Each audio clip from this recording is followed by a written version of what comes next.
The Orlando Magic sit their starters against the Indiana Pacers, and it does not matter.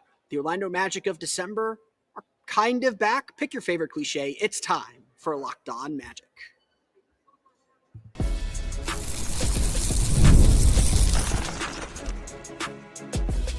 You are Locked On Magic, your daily Orlando Magic podcast, part of the Locked On Podcast Network, your team every day. And you are indeed Locked On Magic. Today is April 11th. It will be April 12th, 2025. My name is Philip Rossman-Reich. I'm the senior writer over at OrlandoMagicDaily.com, credentialed member of the Orlando Magic media since the 2010 season. You can, of course, follow me on Twitter at PhilipRR_OMD and on Blue Sky at PhilipRR. On today's episode of Locked On Magic, the Orlando Magic come to Indianapolis. They sit all their starters. The Pacers did too, and they dominate. How the Orlando Magic got back to the style of play that ran the league rabid in December, and why that both means something and doesn't. We'll get to that, plus G League talk. You love G League talk. We'll get to that today, coming up here on Locked On Magic. But first, we want to thank you again for making Locked On Magic part of your day every day. No matter when you listen to us, whether it's first thing in the morning, whether it's right we upload, we truly appreciate you making Locked On Magic part of your day every day. We appreciate our everydayers as well, those who listen every single time we put up a podcast. We truly appreciate that. And now you can make Locked On Magic an even bigger part of your day with the Locked On Magic Daily Newsletter, one stop for ultimate team and league coverage delivered right to your inbox Monday through Friday. So you won't get one tomorrow. Sign up for free now at LockedOnDaily.com. That's LockedOnDaily.com, and start your day with the all-new free Locked On Magic Newsletter. Today's episode of Locked On Magic is brought to you by Game Time. Download the Game Time app, create an account, and use code LOCKEDONNBA for $20 off your first purchase.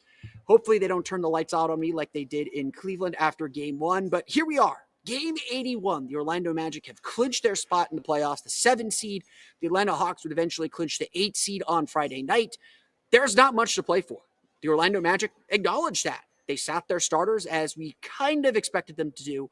Certainly the injury report yesterday was pointing toward the fact that the Magic would sit their starters. And Orlando didn't play their starters. Corey Joseph, the only starter that played.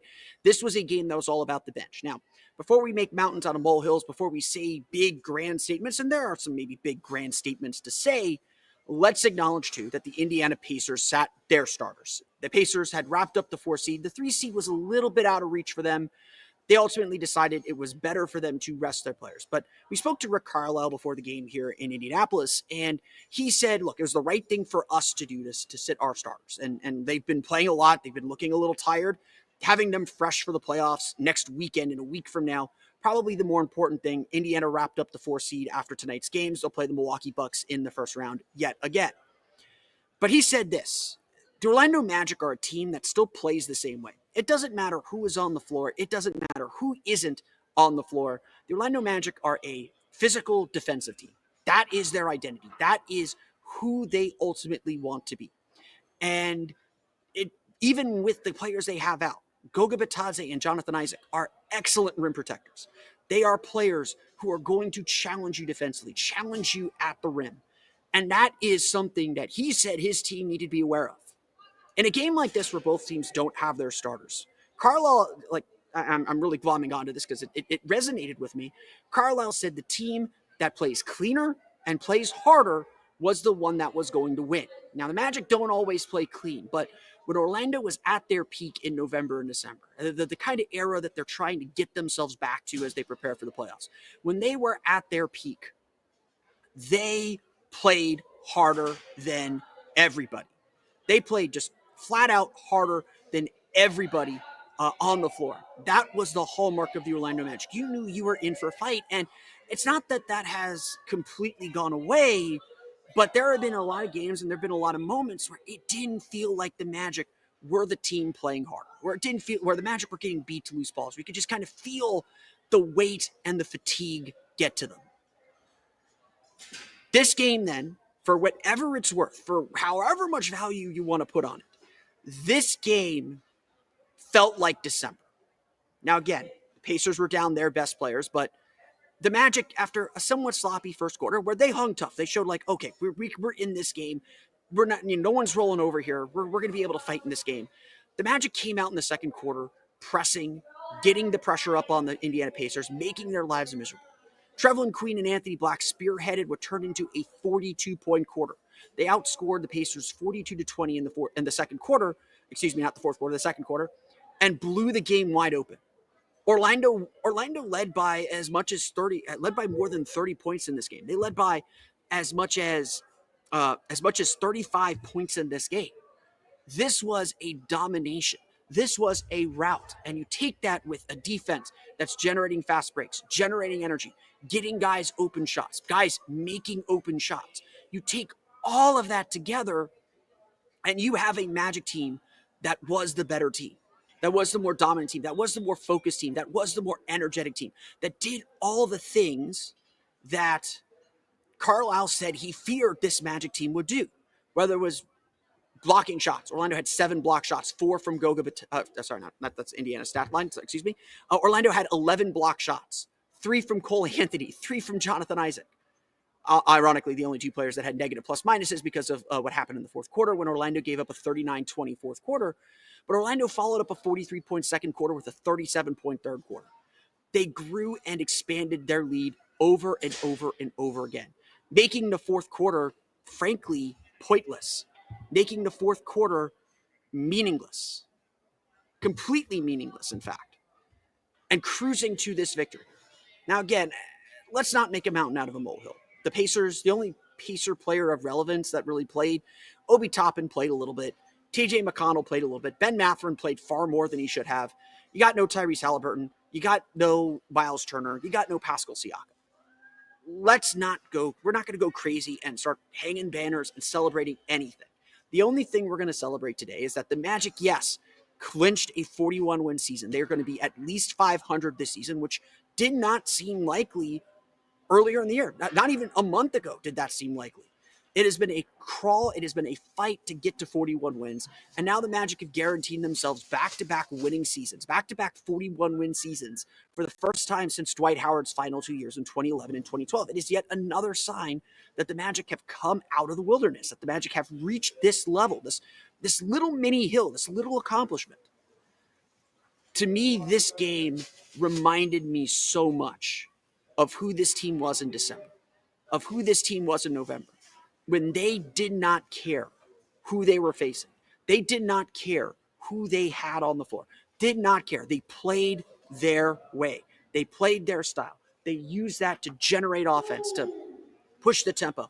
They did all of that. They were the better team tonight. And no matter how you want to cut it, no matter how you want to discuss it, that's something that matters. And it's an individual game. That's what matters. Orlando outworked the Pacers. They did not care who they were missing, who they didn't have, who they had. They did not care. They took care of their business and scored this humongous victory. A big part of that victory was obviously Trevelin Queen, who played his final game on his 2-way contract. Let's talk about what Trevelin Queen did, how he changed this game, and what that means for the Orlando Magic. We'll get to that coming up here in just a moment. But first, today's episode of Locked On Magic is brought to you by our friends over at DoorDash. NBA fans, get ready because when they swoosh, you save. Thanks to Dash Pass, every time a player drops 50 or more points in a game, you score a huge deal the next day. It's simple. When any player scores 50 or more in a game during the 24-25 NBA regular season, Dash Pass members get 50% off an order up to $10 off the next day from noon to midnight. Whether you're getting ready for a big game day feast after an epic 50-point performance, you can celebrate by ordering those wings, pizza, or burgers from your favorite spot delivered straight to your door. If you have those late night cravings like I do, watching highlights or just needing a midnight snack, you can use Dash Pass to grab something delicious while saving big. If you need lunch on the go, Dash Pass has you covered with $0 delivery fees and reduced service fees, plus now saving even more with this exclusive NBA offer. Sign up for Dash Pass and be ready to save when any player scores 50 or more in a game. Dash Pass members get 50% off an order the next day, up to $10 off. Just use promo code NBA50 from noon to midnight after a 50-point game on eligible orders at participating merchants. You must have an active Dash Pass account. Terms apply. Visit DoorDash to learn more.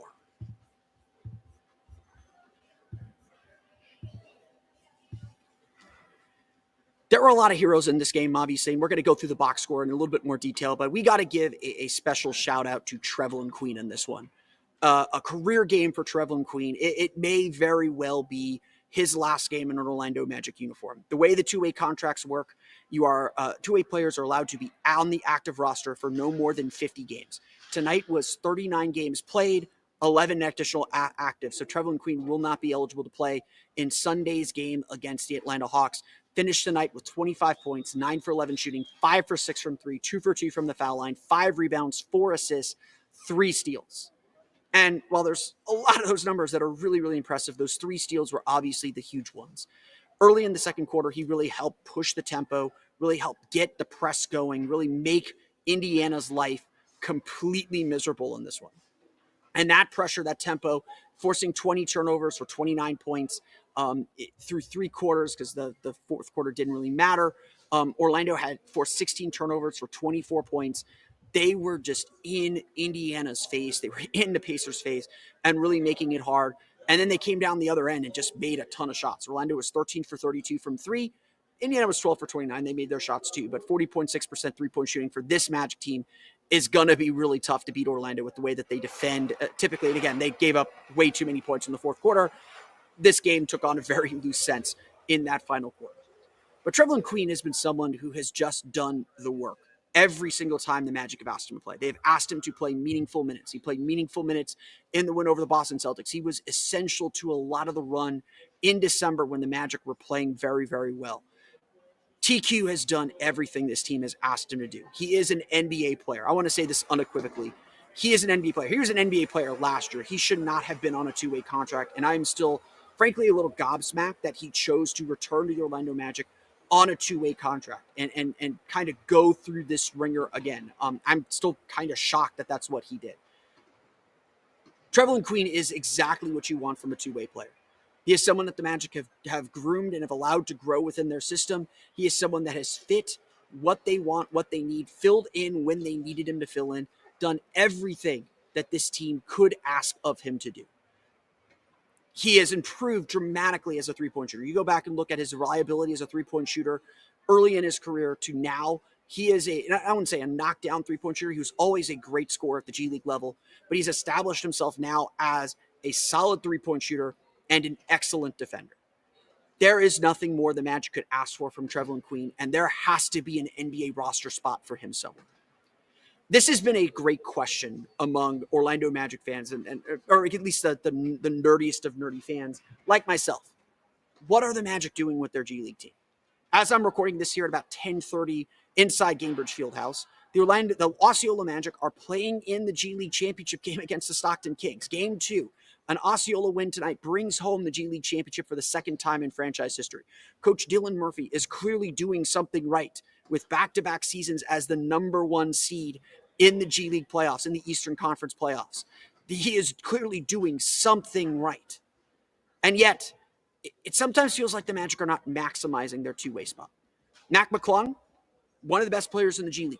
Absolutely going to be the G League Finals MVP, has had an incredible playoff run, cannot see the floor with the Orlando Magic. It goes beyond me, especially since the Magic have needed point guards, have needed some more ball handlers, have needed some more scorers. And if you believe in Mac McClung enough to sign him to a two-way contract, you better believe in him enough to give him some spot minutes in the NBA. If you don't believe that he is an NBA player, don't put him on a two-way contract. That is just a wasted roster spot. And there's been so many times throughout the course of the season when it felt like the Magic needed an extra body, and yet Mac McClung was still in the G League. It's been the same thing with Ethan Thompson. The Orlando Magic signed Ethan Thompson shortly after the trade deadline, but especially with how injured the Magic were, why weren't the Magic supplementing the roster? Why weren't the Magic adding to their roster with quality players? You look at Ethan Thompson, and Ethan Thompson reportedly signed a 2-year two-way contract. He will be on the mat. He will be with the Orlando Magic as a two-way player next year. You look at what he's done in Osceola. That kid is a bucket. That kid can score.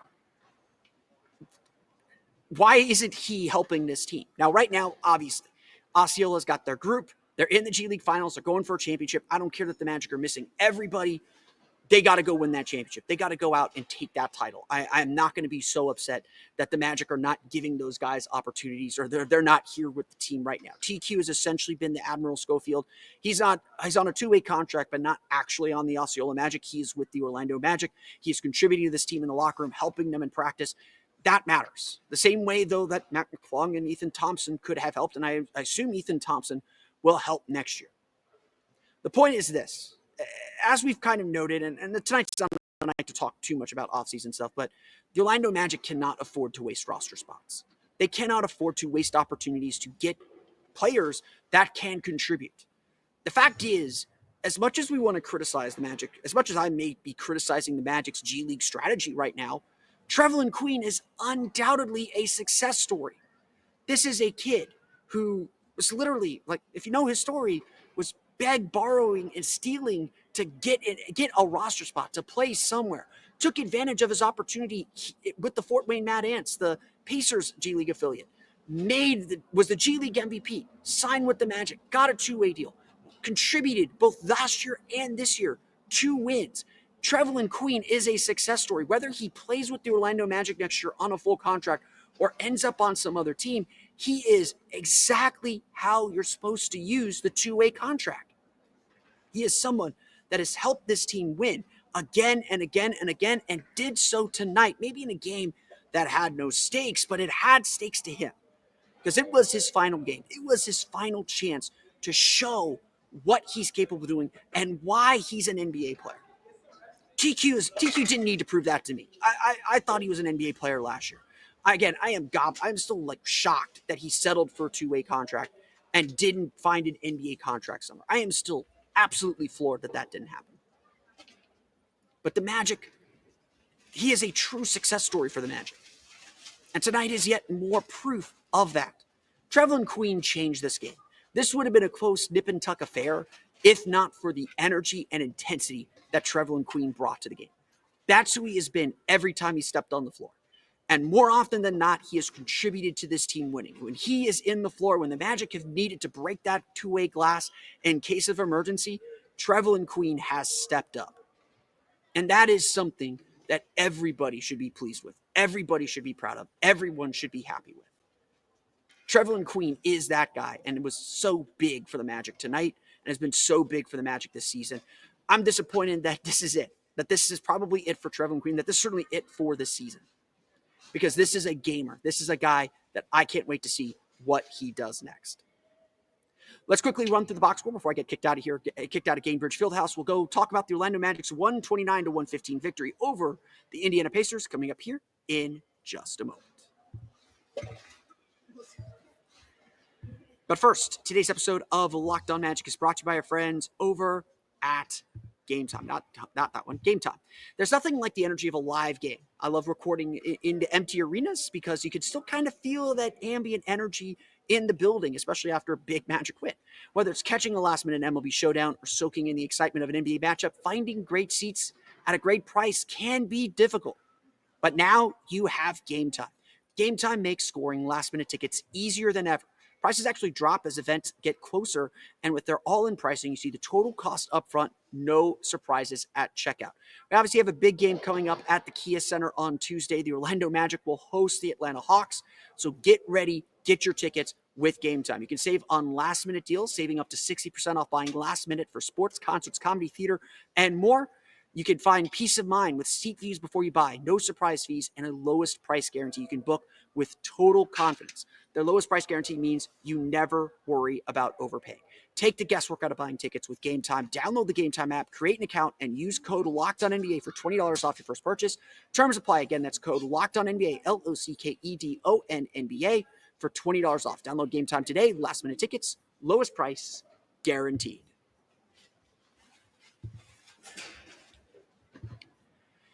This is a new one for me in Arena. Someone turning the lights on me here as we try to post things out here from Gainbridge Fieldhouse as the Orlando Magic defeat the Indiana Pacers 129-114. A game that was not as close as that final score indicates. Orlando led by as much as 35 in this game. As I mentioned, both teams sat all of their starters. So no Tyrese Halliburton, no Andrew Nembhard, no Pascal Siakam, no Miles Turner. For the Magic, there was no Paolo Banchero, no Franz Wagner, no Wendell Carter, no Kentavious Caldwell-Pope. The only starter that played was Corey Joseph. He played 6 minutes. I don't even think the Magic really wanted him to play. They're just kind of working out the rotation, realized like Anthony Black and Cole Anthony by themselves, probably not going to get the job done, probably not going to get you to the end. But really, it's hard to find players that played poorly in this game. Everybody on the Magic played so well. And again, the intensity was good. The attention to detail was good through at least the first 2.5 quarters. You don't build a 30-point lead if you're not paying attention. And especially in a game like this, where you have a lot of guys playing out of their role and out of their comfort zone a little bit, it's very easy to kind of put a team away. It's very easy to kind of say, like, okay, they're like, we don't know what to do. We don't know how to respond to this. One team's got it rolling, one team doesn't. And that's really what kind of happened in this game. The Magic just dominated off the bench. 25 points for Trevelin Queen, as I mentioned, 9 for 11 shooting, 5 for 6 from 3, 5 rebounds, 4 assists, 3 steals, just everywhere on the floor. This is a great encapsulation. If TQ needs a reference letter, just play this game. Just played with tons of energy. What to me was the deciding factor in this game. Just played so well. Anthony Black was also huge. 21 points, 9 for 16 shooting, 3 for 3 from the foul line, 6 rebounds, 7 assists, had 2 steals, did have 5 turnovers. This game got sloppy. Let's not pretend otherwise. We expect it to be a little sloppy too. But AB was great. Attacked the basket, got downhill, really pushed the tempo. And again, Orlando was just in control of this game from the second quarter on. They did everything they wanted to do. So a really fantastic effort from the Magic there. Tristan da Silva had 14 points, 6 for 13 shooting, did not make a 3, but really active around the basket. I know he's been kind of pressed into the center on some of these closing lineups or some of these deep bench lineups. He really did a good job kind of establishing himself in the paint, making a presence in the paint. Jonathan Isaac at 12 points, 3 for 7 shooting, 5 for 5 from the foul line, did officially cross 70 games, did get that $2.6 million bonus, at least according to Bobby Marks of ESPN. Again, just played well. Like his defense is kind of back up the level that we expected to, and he made his presence felt throughout the course of the game. Jet Howard had 17 points, 7 for 12 shooting, only 2 for 7 from 3. So all his misses were 3s. He got to the basket really well, did foul out, but I really like Jet's aggression in this game. He was obviously not afraid. He let things fire, got to the basket, found different ways to score. A really positive game from Jet in 29 and a half minutes. Again, did what he needed to do. Shot wasn't going down, attacked the basket. Gotta love seeing that. Caleb Houston, my guy Caleb Houston, 10 points, 4 for 6 shooting, 2 for 4 from 3, 5 rebounds, 2 assists, 3 steals. Really great defensive game from Caleb Houston. We know what he's going to give shooting wise. We know what that's going to be like. I thought that he was aggressive throughout the course of the game. Really loved his effort and intensity. My guy, you got to dunk that ball. We did ask him about that at the end after the game. He said came around the screen, thought the defender was a little closer, so he made sure he got the 2 points. Cole Anthony wasn't buying that argument, but Caleb Houston's still searching for his first dunk. But, honestly, let's forgetting that for a moment. The fact that Caleb Houston is taking some more 2-point shots, is being a little bit more aggressive, to me, that is a sign of confidence. That is a sign that he is feeling a lot more comfortable in his role, what he can do. His 3-point shot is a threat enough that he can get chased off the line a little bit. He's been playing some great basketball. I know that he didn't score as much as some of the other players did, but a really solid effort from him. Goga Bitadze, 11 points, 7 rebounds for him. Really nice effort from Goga Bitadze. Again, I think the Magic were plus 37 in his minutes. He had 2 blocks in the game. I think the Magic were very comfortable just kind of with whatever minutes they gave him and just kind of letting the energy guys be the energy guys in this one. The Orlando Magic shoot 57.6% from the floor. They're 13 for 32 from 3. That's 40.6%. They are 18 for 21 from the foul line. Indiana was 23 for 35, just a very sloppy. The only complaint defensively was Orlando fouled a lot. Happened in the first quarter. That helped the Pacers tie the game. Happened in the fourth quarter. That helped the Pacers make things a little interesting. But ultimately, the Magic just had a lead that was too big for the Pacers to cut into. They ended up losing by 14. Orlando finishes with 14 steals, 11 blocks. Just again, a sign of the team's activity, a sign that this team's defense was really, really active. I don't know about dialed in, but was active, energetic, and the more energetic team, the harder working team won this game. That was the Orlando Magic. They get to 41 wins. They're back above 500 at 41 and 40. They're guaranteed at least a 500 record. First time the Magic have had consecutive seasons of at least 500 record since 2011 and 2012. That is the last time. Those were Dwight Howard's last 2 years. That's how long it's been. The Magic take care of their business. And on top of that, we now know that they'll play the Atlanta Hawks on Tuesday in the 7-8 play-in tournament game. Magic have a trip to Atlanta first on Sunday. We'll be at that game as well. But obviously, not a lot to say about this game.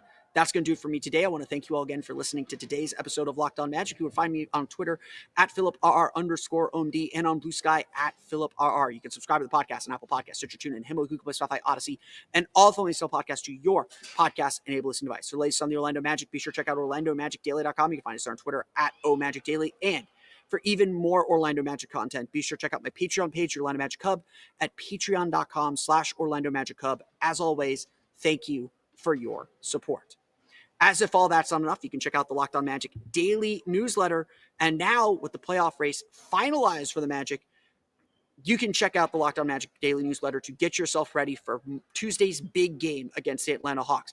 And if you subscribe, you get a chance to win one of these amazing prizes: a $2,500 Best Buy gift card to upgrade your Sports Cave setup, a $300 Game Time gift card to get tickets to that big game, or a $200 Fanatics gift card to gear up for the postseason. Sign up between now and April 30th to be entered. Our Magic newsletter delivers real-time updates, expert analysis, and playoff insights tailored for you. Subscribe now for free to the Locked On Magic daily newsletter and stay ahead as the season unfolds. You can subscribe today at LockedOnDaily.com. Click the link in the description to enter.